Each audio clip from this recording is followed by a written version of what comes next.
Good morning, everyone. Thank you for being here. But to kick us off, we want to turn some time over to our sponsor for this session. The sponsors are what make this whole event happen. So I'd like to introduce Dave Hatch, who is the product owner for Brivo, to come up and share a little bit about Brivo with us this morning. All right. Good morning, everyone. Glad we all made it up.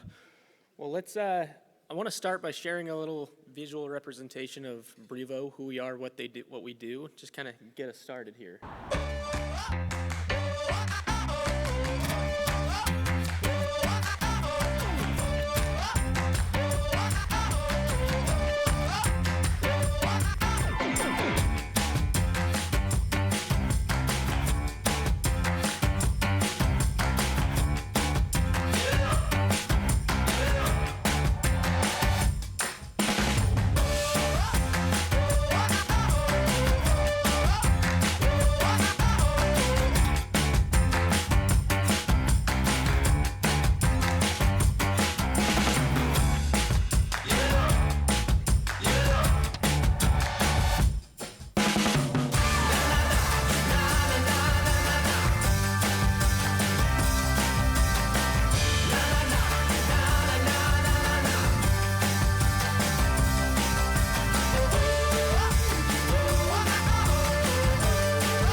Nothing like a little loud music to wake you up in the morning, right? Get you going. But as you can tell at Brivo, what we do, we're cloud-based access control and PropTech solutions for the commercial and multifamily properties. Now, when it comes specifically to multifamily, there's really two things we focus on while building a solution for multifamily, and it's really based around what we hear from property managers over and over, right? What they're trying to accomplish, what they're trying to do as property managers with their locations. And really what we hear over and over is we hear two goals, right? We want to increase revenue, obviously, and we want to create that top of the line experience for our residents, something they're excited about. And that's what we strive to do with our solution over at Brivo. Really what we do and how we try to, create that experience and increase revenue is by, establishing a more modern and secure environment, something that, like I said, residents get excited about when they move in, something that gives them peace of mind in their home, where they're living. And comes with knowing that they're in a building, not only in their building, but in their individual unit, they feel secure as well. As you can see here, kind of with the numbers and the stats, right? Majority of residents, they're looking to be secure. They want to find a location that they feel comfortable in, they feel safe in. That's 61% of residents. That's what they want to find. That's a big key point they look for when moving in, and they're willing to pay for it, and they're willing to pay for that increased experience as well. So when it comes to Brivo, we want to create that holistic experience. Everything from the very front door when you walk in to the individual unit location, the individual unit, and everything in between. That includes the elevator, the gym door, everything. We want to create that experience along the way. So starting with the initial touch point on the front door, really what Brivo does is it ensures that your access points are secure and that only residents or guests with the correct credentials, whether it be mobile credentials, a fob, a key card, PIN code, whatever those credentials might be, only those residents or guests are able to get into the building. And so what Brivo essentially lets you do is it lets property managers control the who, the when, and the how when it comes to building access. And now zeroing in on in the unit level, we want to create, like I said, that great experience for residents. And what Brivo allows residents to do is control their unit. Control the devices in their unit, control everything when it comes to locks, thermostats, sensors, all those smart devices. We put that in the hands of the resident in that same mobile app that they're able to use to get into the front door. So it's not, going to one app to get into the front door, another app to control my devices. We bring that all together. Again, creating that holistic experience for residents. It's a single location to manage everything, to get in your doors, to manage your guests. It's all in one place. Now, while residents kind of control their units, property managers have the ability to control vacant units, right? We don't want to have a vacant unit and the thermostat goes up really high and they have to, how do I control the level? Our platform, the Brivo platform, allows property managers not only to grant access to the correct personnel, but also to control the devices in those vacant units, right? While the resident control in their unit, if it's vacant, the property manager then has the ability to say, I need to lock the door, I need to unlock the door, I need to turn the thermostat up, what's going on with my unit? So it gives them control around what's going on. And the great thing about Brivo is we are device agnostic. Everybody wants to create their own experience, right? One building might want a quick set lock, other building might want a Yale lock, a Schlage lock. We're agnostic when it comes to what devices you want to use. And it same with thermostats, lights, other devices we support. We want you to be able to create that unique experience with the devices that you want and be able to support it. So at the end of the day, what do we want to do? We want to create, a great benefit for everyone. For residents, we want to allow residents to give them that peace of mind like I talked about and create that modern, secure experience. For property managers, we want them to be able to control their units, control what's going on, and have a good view of what's going on with the property, who's coming in, who's coming out, and what's going on with the individual units, and have a grasp on what's happening there. And then on the side of property owners, it all comes down to sheer dollars, right? We want them to be able to see the dollars associated with increasing security and enhancing and improving those experiences along the way. And that's a little bit about Brivo, what we do. We'd love to talk to you more. I think we're at booth 210 today, so come on by if you're interested. I'd love to talk more about it.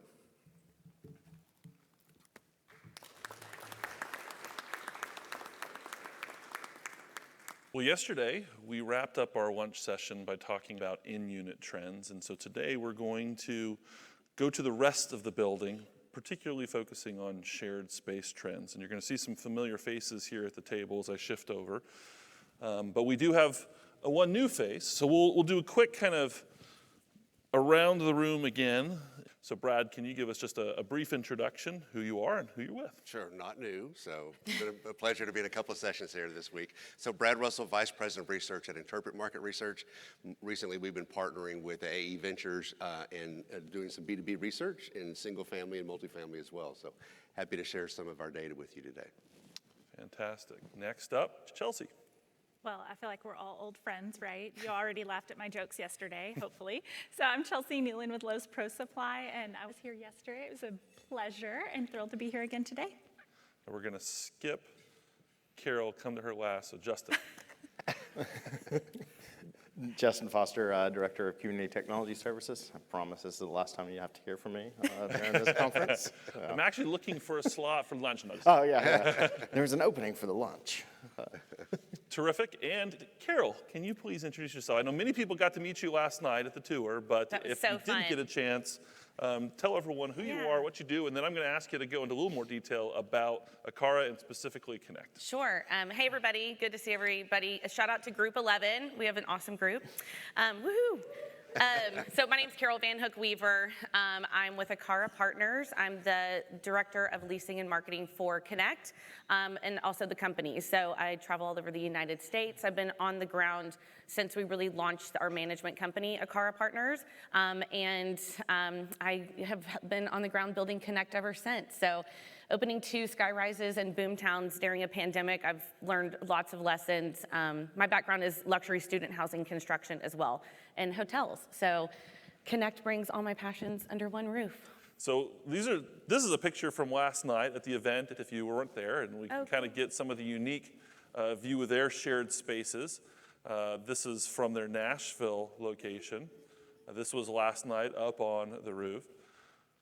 What I want to do is have you tell us a little bit about Connect and how it came to be. Yeah, I mean, I really think we have to go kind of back to the early 2000s, and I'm not going to go through every single timeline, but how Connect came to be is, and many of you are familiar with this purpose-built product type, going back to student housing developments.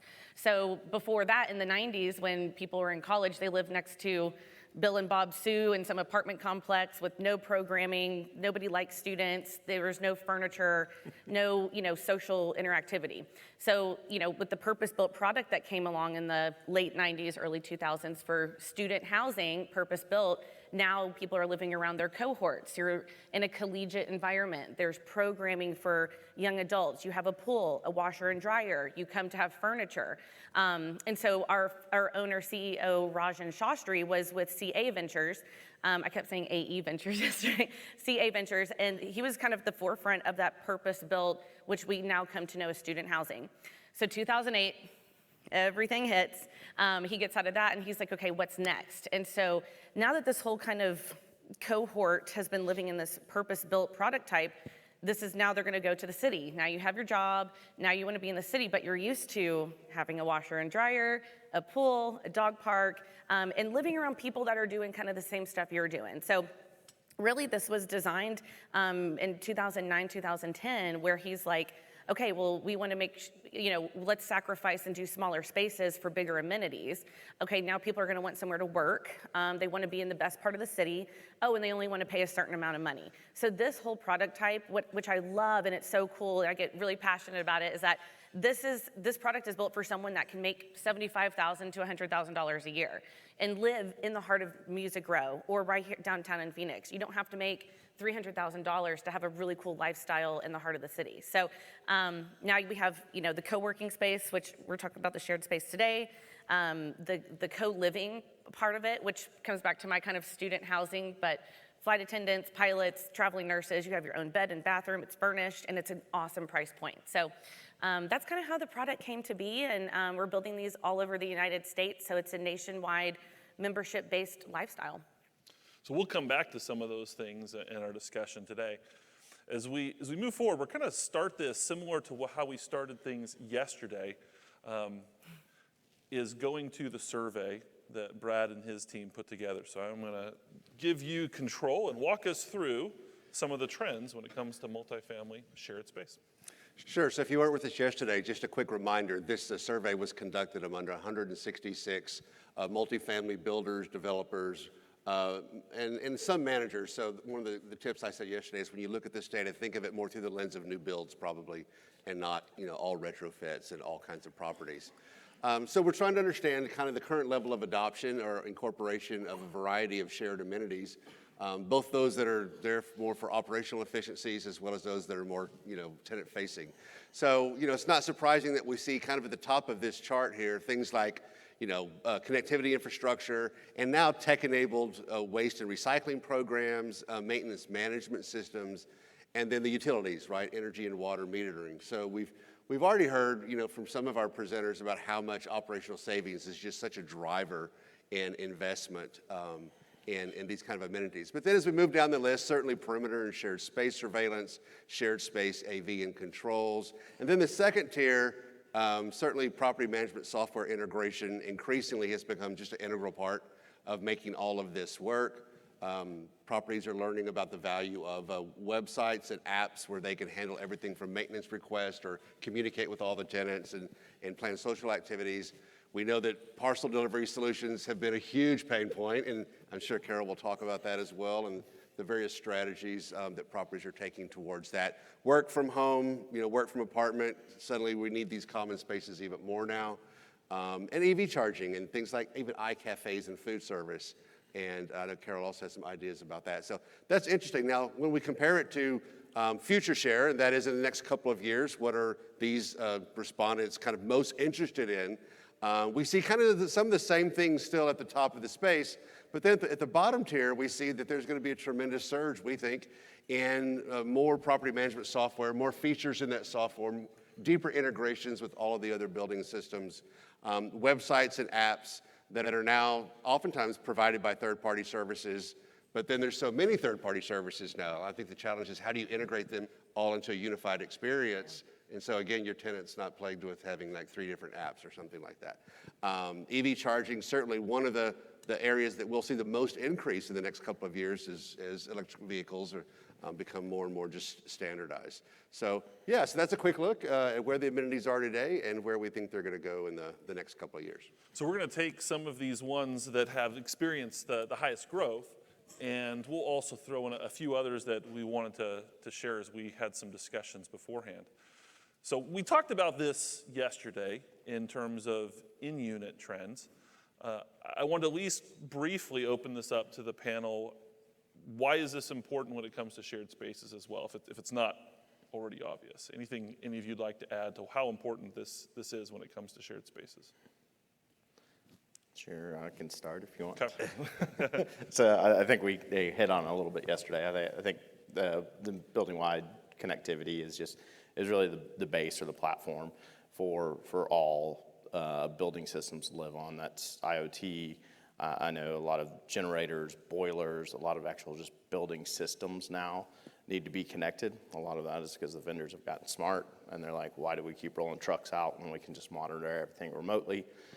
And so now you have all of these different devices in different areas of your building, parking garage, up on the roof, and how do we connect those to a network? And I think the easiest kind of solution from an owner-operator perspective is just have that building-wide network. And then Those were places that usually were on the very periphery that weren't getting good coverage, even if you did have some type of Wi-Fi in the building. That's correct, and you got to hope and pray that it's in one of the IDFs that the providers are in. If not, you're probably trying to do some brain surgery to get those devices connected. And so I think it's really just the base platform that you can kind of build on from a building system network and a resident amenity as well. Now, Carol, with your facility, you don't have just residents. You've also got people that are signed up for a subscription to the co-working service that's on the mezzanine level, and you could have walk-ins who want to have access as well. So how are you dealing with that from a technology perspective? And that was a big kind of pain point when we run apartments, so we know what software we want to use. The Entradas and the CRM, so we got that covered. And then when we were launching the membership side, which is a really big part of our revenue stream, it was really important to find the right software. So the technology that we have going on behind the scenes to monitor our memberships, because you don't have to live at Connect to be a member. We have people that are just like co-working members, and so you can have let's call it a floating co-working desk. So you can just have access, and that gets you access to the gym, all the events, and all the amenities nationwide. So you can just have a floating membership in Denver, and then you can travel to Nashville, upcoming Denver, Cleveland, Minneapolis, and DC. So the technology we're using, which we'll go into more on some slides, is Nexodus. And after doing so many demos with some of the multifamily that's dabbling in co-working software, they're getting there. But what I found with the analytics and the reporting, where you can add on a key, like a music studio for the day or a day pass. There's so many great reports that we can pull instantly for our revenue streams and reporting, as well as Wi-Fi connectivity. So using this technology behind the scenes in Nexodus for just our members, that's how we see who's on the Wi-Fi. If you don't pay your bill or something declines on your payment, we can quickly turn your Wi-Fi off. That gets people in the door pretty quick to pay their bill. And then we can see who's checked in, who's not, and then we can see, okay, all the residents that live at the building, how many times they're checking into co-working, and then also outside members just driving through that need a conference room for the day. That would be fascinating to see your non-payment numbers compared to other places. Turn off that internet and someone's going to pay their bill. Yeah, and we're finding that the on-site managers and the on-site teams, they have their own kind of swipe in that's connected to our Stripe. So it's a great, way to get payments quickly versus just having your resident profile account where you have to do a GL and a rent charge code. They put in their information, all electronic, right from their mobile app, and they're on their way. So it's a really easy access point to not be a resident there. And they have to accept terms and agreements that way.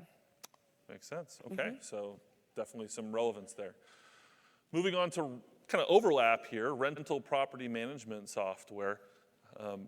We obviously saw Brivo and some of the solutions that they bring that integrate both the in-unit and shared space trend. Why is this important, particularly when it comes to shared space? How are you seeing this used? Well, I know that we are seeing a lot of additional revenue streams is what we're hearing about from monetizing shared spaces. So whether it's a co-working space or if you need to rent, I don't know what we're calling them now, phone booths, but Podcast rooms. Space booths, podcast rooms, all of these things. It can be a great initiative by using some of these software programs to create an additional revenue stream where there hasn't been before. And just to piggyback on that while I'm thinking about it is that, we had JBL speakers, if you guys are familiar with that. They were able to come in and they wanted to shoot a commercial in Nashville last year for their Christmas commercial. I hope it comes out this year. But they rented the whole space for a couple days and we made close to $8,000 just for them to use the space. We had Walker Hayes come and do, the Applebee's guy. So he came in, rented a space. So we are monetizing and making it an easy way to make money on every single space versus just amenities sitting empty at our previous apartments where now investors and developers are like, how can we make money on our spaces and make rentals and people come and make content just for photo shoots. So it's this Nexodus software and there's other ones out there, but it's a great way to make revenue on your property that otherwise could be sitting vacant. Yeah, I remember at our spring summit, and I'm not trying to remember who shared this, but they were experimenting with taking some of the amenities like the gym that had, historically it's you just pay this much each month for the gym, and kind of flipping the script on that and saying, you don't pay for the gym unless you use it. Yeah. And there was integration with the access points to where when it saw that you had used your card to go into the gym, that then triggered either a per use or that for that month you paid that amount. And obviously in order to accomplish something like that, you've got to have some pretty deep integration into your software and into your billing. I know RealPage is really driving a lot of that innovation as well with a lot of their programs. And y'all, we also cannot understate the value of the data, right? If you use these softwares and then you're able to find out, do people actually use your pool? Are they actually using your co-working space? Right. I can't tell you the number of times that no one in this room, I'm sure, but we thought we had a brilliant idea and you go to market with it and then it turns out that no one actually cares about that. I think it's invaluable, the information that you get. How often is the gym being used and by who? Because our assumptions are not always true. We really need to have the access and the knowledge around the data to back it up. Well, and then you can schedule cleaning. I mean, there's all kinds of operational issues that get informed by actual usage patterns. And all of that requires integration in a centralized place. And certainly if you have multiple properties, right, and you have an enterprise dashboard where you can really realize these efficiencies across, multiple properties. So. Makes sense. Okay, another bit of overlap here. We move to instead of facing inward to owner operators, what type of website or apps are we using for the community? And how does that drive value or efficiencies? Back to the same thing we were talking about again, if you know who's going in to use your pool and you're using that through app, you're giving them access on their phones. I mean, I don't know about you, but even just having to use a real hotel key these days, I'm like, what is this? I would just have my phone, I need this. So we're all so used to it. And I think, again, as we have entire generations that are coming up to be our future renters, that is what they are used to. I mean, if my child turns 18 and doesn't have her cell phone embedded in her forearm, I'll be shocked, right? So we really have to use these apps and the availability that we have of data to make sure that that is what they're using for access and that we're meeting them where they are. Yeah, and going back with just getting the data, I think it's really good to have a really good website provider and also a digital agency that you're working with. So right now we were with Raz, and we're actually doing a big overhaul, and we have now signed up with G5 and Lease Labs. I've used them in the past. They have award-winning websites with the scrolling architecture development, so it keeps people on your websites longer so they can scroll versus having to go to tab. So I think having really good community, first of all, websites, right? And then really good digital analytics behind that that's collecting data and scrolling your websites all the time for making sure you have the best keywords, the best search words on there, great meta tags that really fit your market, so you can show it more organically, because we all live for organic content. So, and that's what we want. So having a really good digital marketing strategy and a great digital provider that is giving you recommendations and constantly looking at your websites is really important for your technology behind the scenes to attract that customer. So as you're pointing out that it's important when we're talking about your website that you're going to have your external facing when it comes to leasing and driving new subscribers versus also having something internally for your Collecting the residents to data. be able to Right. use. And if you're not spending enough time and investment on either of those, you'll notice it. Right. It's a great investment to look at.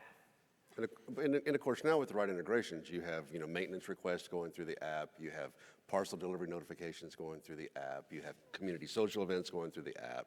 And so for young adults especially, where they lead a mobile lifestyle, they're not scrolling through a bunch of emails necessarily, it's all text and push notifications. That it's much more suited to the way people live than some of the old communication methods, the apartment newsletter. Right. Once upon a time. Like on a piece of paper. Yeah. I mean, I have residents all the time, they're like looking at floor plans like it's time to renew, and they're like, oh, I see that unit 615 is going for this much right now, and I want to transfer and get a bigger apartment. So just having everything transparent on your websites is so crucial, because people are going to go there first and foremost, as well as your Google business page, which I could talk a whole panel about that, but yeah. All right, moving on. Electric vehicle charging stations. So how are you dealing with that currently? And I'd love to then talk about how do existing buildings retrofit, because I'm sure that has to be a challenge. Yeah, I can really focus on like the new design and the new building aspect of it. We don't typically do retrofits, but I know that would be a challenge. So I think there's regulations, right? Depending on where you're building, you're going to be required to have so many spots that are EV ready or EV installed. Quaterra, basically our general rule of thumb is 10% of the spaces will be ready with installed EV charging stations with 20% growth capacity. So we'll have the ability to go up to 20% with current infrastructure. Those chargers may or may not be installed. It just kind of point-in-time decision per market. Okay. And those are local regulations, or are those statewide regulations? Most of them, Fremont, California, ironically, has like the highest percent. Denver, we have code now. We're breaking ground this winter, and we have to have so many in our parking garages. We have a community that overlooks Tesla, and that's the highest, 15%. Just like lined up in the front, right? And I think we're going to continue to see some changes in patterns when it comes to how people drive and if people drive. I think you were just telling us beforehand, share what you'd seen in the news. 2 fun facts. I'm sure y'all can think it's thrilling to live with me, because I'm like, have you heard? They call me Chelseapedia. But one of them is that there's a community actually locally here in Arizona that has no parking at all. So that's really making waves, getting a lot of press. They're near a public transportation station, but there is no parking on site. And so I think that's something that we should be looking at. How's that going? What's the impact there? And then I have worked in the past with a company called Parkade, and I was just talking with the owner there, and they, in LA, I believe, just made the regulation where there is no more required parking for your development. So the 1.2 parking spots per building is not going to happen any longer there. And I think that'll be really interesting to see what the impact looks like when maybe the EV charging stations, if we don't have parking, then what are we doing, right? And not to pick on our industry, but I think we need to be a lot more future thinking and think like a futurist on what's it gonna look like down the road a little further when we're developing. Particularly in urban environments like Yep. what we see here. I think Sure. we were talking to one of your staff members last night who mentioned like, yeah, I've got my truck parked in the parking lot and I never use it since I've moved here. It's just, where your location is can certainly influence how much you need that transportation. And we took a group of students on a study abroad trip this past summer to Amsterdam and Germany, and you go into some of these denser cities where, yeah, cars is just not a thing. It's between public transportation, between electric scooters, electric bikes. They can cover their needs. And I think in certain communities and certain cities, we're going to see that kind of shift that way, I would think. I can see it. And we may see car share services in multifamily. Absolutely. Exactly. Right. That's- So where you could just, as needed, ad hoc basis, and there's a half dozen cars that sit there, and that wouldn't surprise me at all. I think walking over yesterday morning, I saw a Waymo car here in Phoenix, and Aren't those I was cool? kind of scrambling real quick to see if there's actually. Now, unfortunately, there was someone driving in at least watching, and I was like, oh, I really wanted to see a car so that had no one in it. And I know I dated myself yesterday during our panel, so I hate to do it again, but I am stunned when I'm talking to 16, 18, 19-year-olds who don't have their driver's license. Are you guys seeing this? Like, there is not this, I don't know, I couldn't wait. I had mine at 15, and I was so excited. But you don't need it anymore. They get to talk to their friends all the time. They don't have to, sneak out to do it at a parking lot somewhere, and they have the delivery services available to them.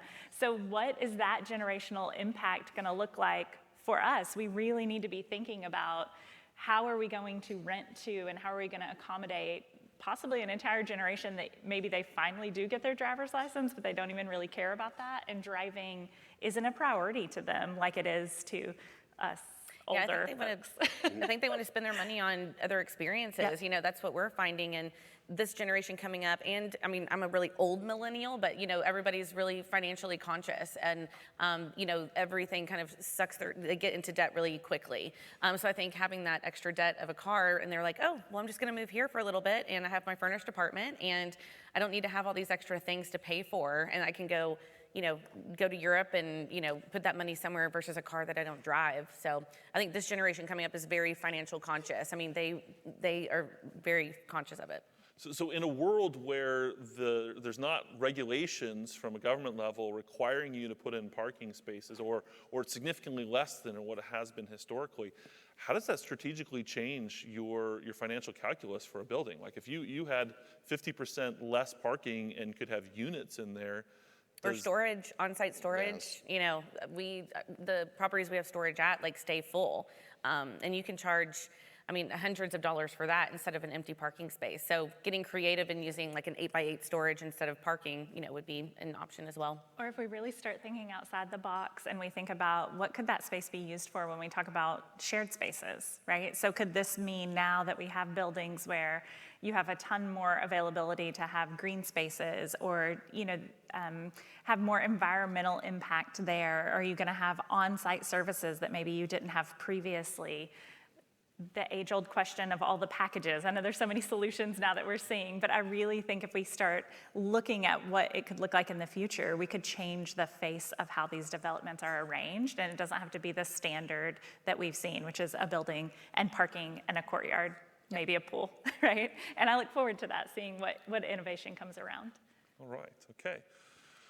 Moving on to iCafes, and so the interpretation of this is maybe a little bit different. This could be describing where you've got a third-party vendor coming in and having a small little Starbucks-like kiosk in your shared space, or providing it yourself. I think we saw some examples at Connect of kind of little stations where people can get their own cafe.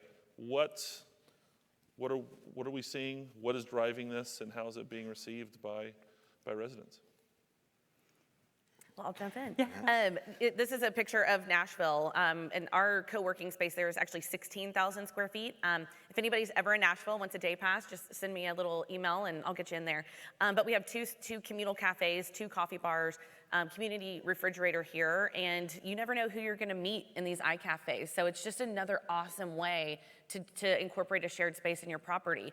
I've been just getting a cup of coffee. I'm like, hey, what do you do? What do you do? And then I'm connecting people that in another office space, with a graphic designer versus, somebody in the music industry. So using these as a shared spaces where people are always congregating and creating and collaborating, I think is really important to have in your properties, especially as people are working from home. Do a midday pop-up lunch with HelloFresh and maybe a meditation, and get people out of their apartments and come down and just take that midday break, and then all of a sudden people are connecting and sharing ideas. We're actually launching a food and beverage at Connect. It's called Market, and MRKT. And we have, in the morning time, it's gonna be grab and go healthy. We're really focused on like healthy grab and go. And at night, it turns into a cocktail, happy hour kind of bar where you can meet with friends or clients at night. So having that grab and go food and beverage in your lobbies can also bring in more traffic, more revenue, and more exposure for your property. And I think in a future slide, you kind of talk about all the different amenities and putting a price tag to that. And I think you had one for coffee saying, if you don't have to go to Starbucks every morning and get a $3 cafe, you can get one here. Yes. That adds up. That's a $200, $300 value over the course of It was $140 or something a month. Just one cup of coffee at like $6 a day for 5 days a week. And my coffees are like Don't tell anyone. I know, like it's so expensive. So if you could have craft coffee, cold brew on tap, all day long, stay jacked up and creative, like it's a great money saver too. I think it's also about keeping your residents, not to sound like we want to have a prison, we don't, but keeping them at your property so that they can make those connections and they can be there. I don't know how many of you have seen Panera just started a program where I think it's like 99 cents or something, but you have like a membership and you can go in and always get a cup of coffee. That's not about the coffee, right? How many of you have taken a conference call in a Panera? It's because they know that people need to have somewhere to go sit and have this space to do work or whatever, and so they're trying to capitalize on that. And I think that's one of the things that our industry can take that back and say, come here, stay here. And we all know resident communication and connection, and that sense of connection really increases resident satisfaction, which has been proven to increase revenue overall. So the more you can make those connections, the better. So when you look at the market, where you're launching, what's the technology going to be behind that? How will they pay? Yeah, so we'll be using our Stripes. So I really, really like Stripe. It's a great revenue management software, and there's a lot of reporting on that as well. We have a third-party vendor called C3 that will be managing that for us. So they come in with their professionality, their staff. It's kind of a business inside the business, but there's a revenue share, and it's under our brand, and we get to have goods and healthy grab and go and things in there as well. So they'll staff it. They'll have someone there. Yep, they staff running it. We're just creating the whole brand sorry. behind it with our aprons, our color palette, all the fun marketing stuff. Nice. Okay, business center, workstation, printers seems pretty relevant as we're coming out of the pandemic. We're seeing many more people working from home, and definitely exemplified by what Connect is doing with on-site co-working, that really you can have your relatively small room upstairs, but then you've got a huge living room that you can use for work, for play. Who wants to start here and talk about what you're doing and what you see happening in the future? Yeah, so I'll jump in. So, it's something I thought that was going to die years and years ago, was the business center, which I think it's just kind of adapted a little bit. What we see is really all common areas, all shared spaces end up being like a co-work space. You'll have folks at the dining room table. If you walk through, they'll be working all throughout the building. But then to have that option of in the co-work space, you have a printer. They can send print jobs. The ones we use are basically just email based, so you can send it from anywhere you want at any time, and then you just get a code. You go down there when you're face-to-face with the printer, type in the code, it spits out the print job.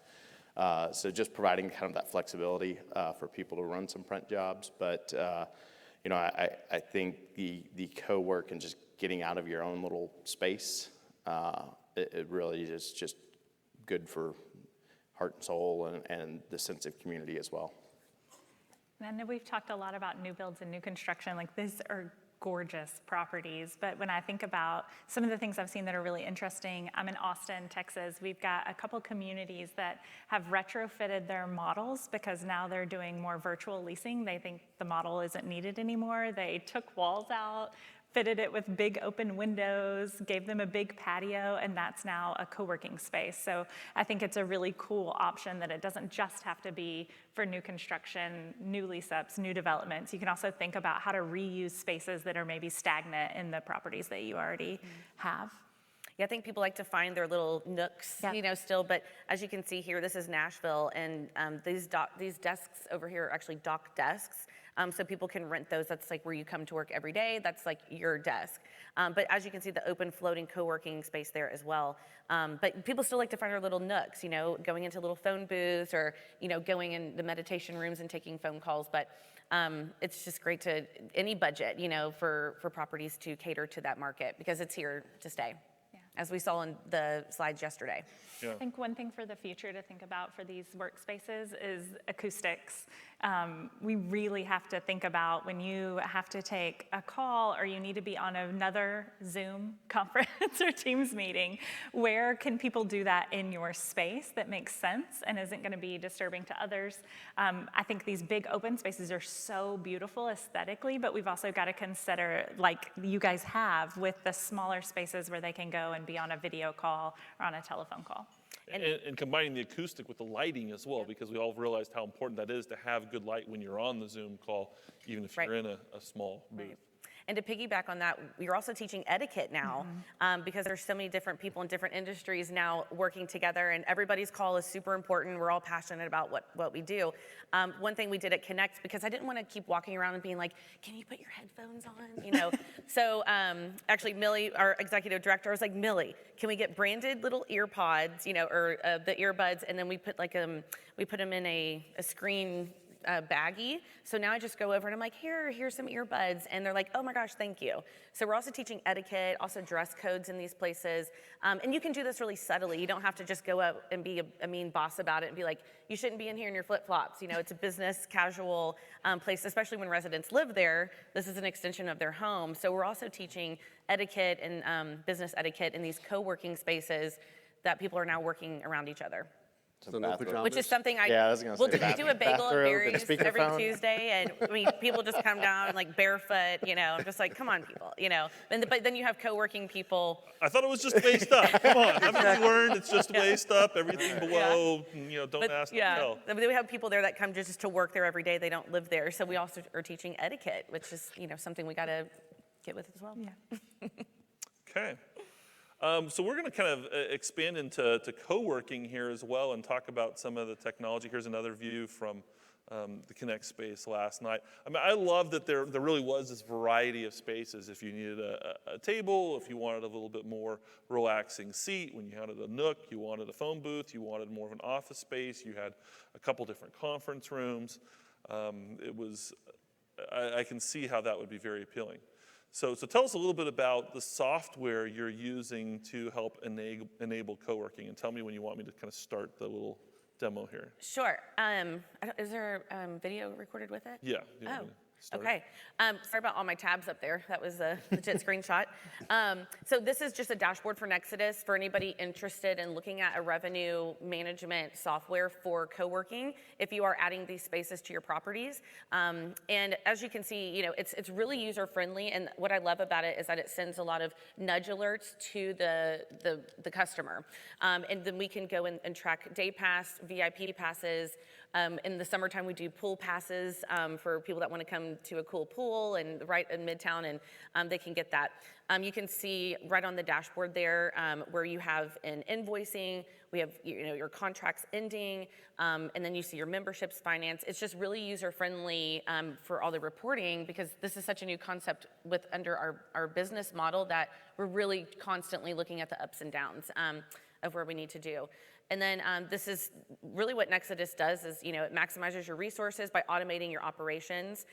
People can go right on the mobile, right from the website under memberships, and pick a floating co-working desk. They can upgrade to a conference room. They can see what's available that day if the conference room's already booked. And they can do it right from their phone, scan a QR code, and have that access. And is this kind of specific to just kind of the co-working space, or does this flow over into Yeah, this other areas is as well? separate for co-working, yeah. The demos we did with some of the with the multifamily co-working softwares, like Yardi Cube, for example. We looked at to that, but there wasn't a way to instantly sign your terms and agreements, your lease, and get started. You had to go through like a DocuSign. And I really wanted to keep everything under one roof. It's like, if you go sign a lease, you don't want to have to go to a DocuSign. You want to be able to submit your application fee, and go sign your lease right there and keep it all in. So that's what I love about Nexodus.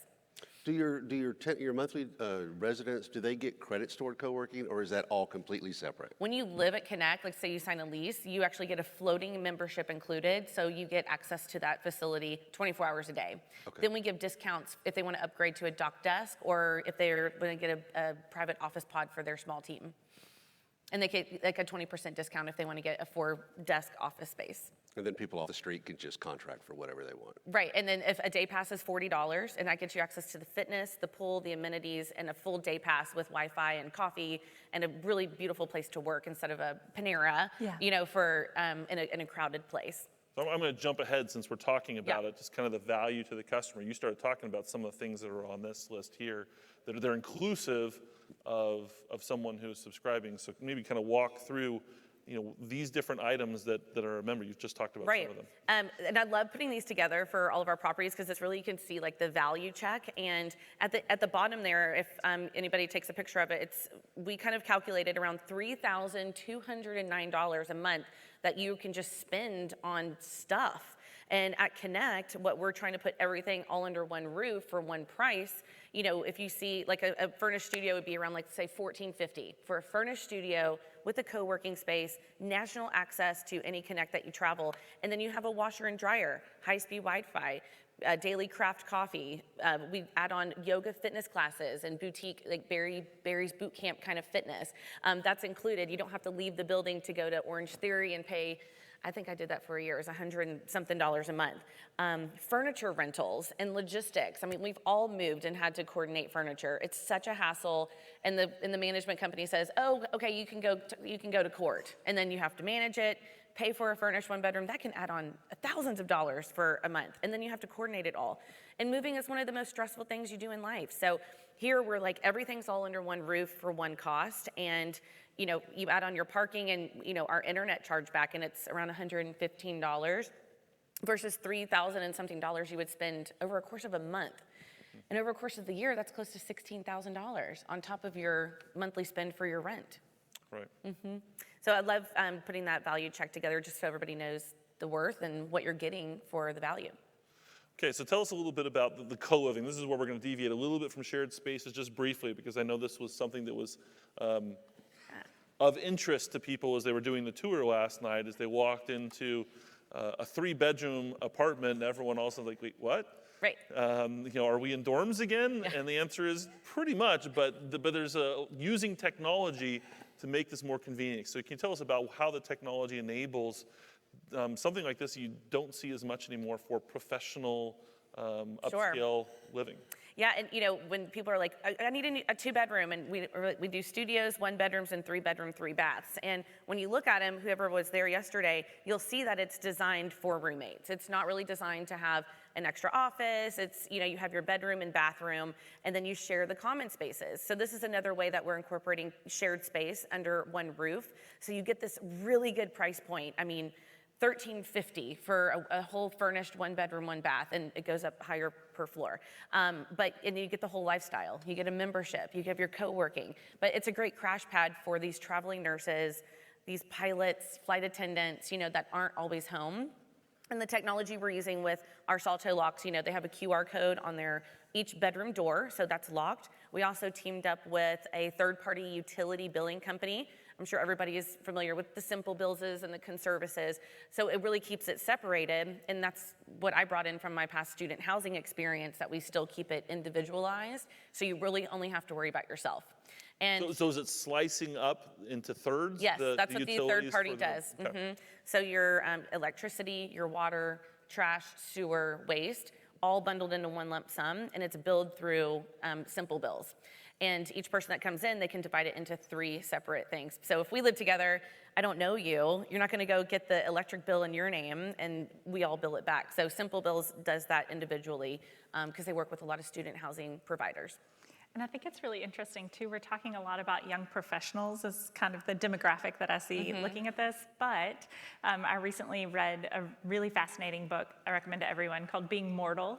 It was incredible, but it's about aging in the United States. So I would really be impressed to think about here how this would look for senior living or even for communities that more cater to an older audience. You know, I would love to think that my dad or my mom were living in an area where they had built-in community, because that has such an impact on you as you age. So I look forward to seeing this same model implemented in other areas. Right. And having the furnished capability to it as well. Yeah. You know, it's not a lot of wear and tear on your apartments because we do focus on a lot of short-term rentals. We do as low as 30 days, and here in Phoenix, we just launched the hoteling, you know, where you can actually do nightly hoteling. So Yeah, tell us a bit about that, the hotels. You had a whole floor right now Yes. that is available for hoteling. Right, so we started with 7 units here in Phoenix that we got permitted, and we partnered up with Front Desk. It's a company that is running our hoteling software right now. So they do the cleanings, the turns, the background screenings, the communication, while we're learning and dabbling all of our SOPs, because eventually we will open this up to the entire building where residents can make money on their rent when they travel. That's another huge component of Connect under our business model. Nashville changed legislation for short-term rentals during construction, so we are working closely with them, but we still do as low as 30-day rentals there with a premium. And so we never really try to turn anybody away, but here in Phoenix, we launched it in July. We've had over 170 bookings just on Airbnb alone, and we've done very little marketing on it. And our average stay is about 2 days out of the week. With the Super Bowl coming, the company Front Desk is very ahead of the game. So, of course, I'm like, what are we charging for Super Bowl? You know, like, it better not be $89 a night. So they're already ahead of that, and then we get the reporting from them as well. Eventually, we will be wanting to do this in-house. And I think a lot of developers and property management companies in multifamily, let's be honest, people are already doing this illegally. So we are creating a safe and structured way with also monetization on it, where people are being background screened. They have great communication. We know who's in our building, and we know who has access. So that's the hoteling that we have now. And our partner, we designed it with toiletries and, you know, edibles, and not like edibles. But, Oh, really? Sales went through the roof. Like your coffee and, you know, snacks and things like that, and hair dryers. Maybe Denver, I mean, we'll see. But I think it's here too. So you can have a resident who, say, is like a professional consultant who's doing traveling. So they may be in their unit Saturday, Sunday, but then Monday morning they're heading to the airport and they're going to be gone for Friday. They could have their room or their apartment set up so that it's Yes. open, and that someone could rent it Tuesday, Wednesday, Thursday, and they're making back some of their rent. Yes, exactly. And so this is why we're starting with, you know, 7 units here, outfitting it, you know, it has to be a furnished Connect apartment. Right. And there's gonna be limitations on the renter, so maybe it's 180 days out of the calendar year that they can home share their apartment. And then we'll have a terms and agreement. They have to permit their apartment, you know, follow all the rules and procedures. So that's why we're starting here, and we launched it in July. And we're seeing that it's just with very little marketing. I mean, it was full last night. I wanted to show one, and they were all booked. So with the really short-term rentals and the furnished apartments, you know, just going back to the, you know, 55 and older, I love that idea, because it's not going to be a lot of wear and tear on your apartments because you're not moving a lot of furniture. It's already in there. You're just going to be painting and maintaining the apartment for these short turns. And you're making it as turnkey as possible for your residents so they can capture. And then you've got some type of profit share in with that as well? Yes, Or, okay. Yep, absolutely. So, you know, is it going to be 60-40, 70-30? Because eventually when we're managing the residents that are traveling and making money, we're going to be doing the communication, the parking, the access, you know, somebody gets locked out, things like that. So going back to these smart locks is something that, you know, we're going to have to really, really heavily invest in as well. We have our Salto key cards that we made that look like a hotel key, but you know, you can also use your Bluetooth phone. So lots of still things that we're figuring out and putting all this under one roof, but we're doing it. So yeah. And it is already happening. I think that's the benefit. And it's happening, yeah. right? A lot of people have been talking about wanting to, let's do home share and make room and do co-working and co-living. It's like, but here we are doing it. And I feel like Connect has kind of been a forefront of that for the past 8 years now. And here it is in action. So thanks for your patience as we kind of made this a little bit the Carol show. Sorry, I didn't mean that. But we think that there's some really interesting things they're doing here and some of the technology behind the scenes that is relevant and that you can start thinking about how might you be able to incorporate some of this into your own models as you're looking out into the future. So as we kind of, you had some questions too here. I forgot about these. So this is a survey question that Carol put together, just talking about the value that their residents are experiencing in this. So the first question, when having friends over, what are you most excited to show them at our community? And the first one is to tour them around the amenities, just given the same tour that you received last night. Second was the view. Certainly, I was taking pictures from the windows last night. Walking distance to our favorite hangouts. And then just their room themselves, their home. Other question there at the bottom, to better understand your needs, what do you value most about being a resident here? Number one being value for the price, is that what they're getting for the price, even though it is what many would consider a premium price, Sure. but there's a lot of value that they perceive right. as a result. Second largest one is keeping the community clean. And then management communication scores very high, and then more exclusive perks, discounts, and resources. So definitely some good feedback from residents who are experiencing this kind of new style and creative, innovative way of living. So we kind of hit we got about 3 minutes left here. What is on the horizon? What do you think when it comes to shared spaces? What are some things that you hope to see in the future, or that you think are going to happen, that you've got rumbling in the future? Can I take that Yes. first? So I saw that question about what are you most excited about to show when people come over, and they said the amenities. So I can't help but think as we look forward to having more shared spaces that we'll see more micro units. I was just reading an article about new units that are being leased in Japan that are 96 square feet. And one of the things that drives this is that you don't have people over because you have spaces that you can take your guests, so your guests don't come to your home. And I think that will be something that continues to drive trends here in the United States, right? We always think about how we are entertaining our friends or having people over. And if we no longer need to have them over because there's a spot to hang out outside of our home, that could really shift what we do. If we have more shared spaces that are open and more communal living, co-living type spaces, that we'll be able to see these units get smaller and smaller, and it'll really drive innovation for us. We haven't talked about pets at all, which is yeah. kind of interesting, but not just dog parks, but pet washing stations, WAG, and other third-party services that do pet care. I think we'll see a lot more of that. I saw a resident last night bringing his dog in and out of Connect. Yeah, I paid all those models last night to be there. I'm just joking. It was really the residents using the space. One guy had a steak in the elevator. I was like, that's great.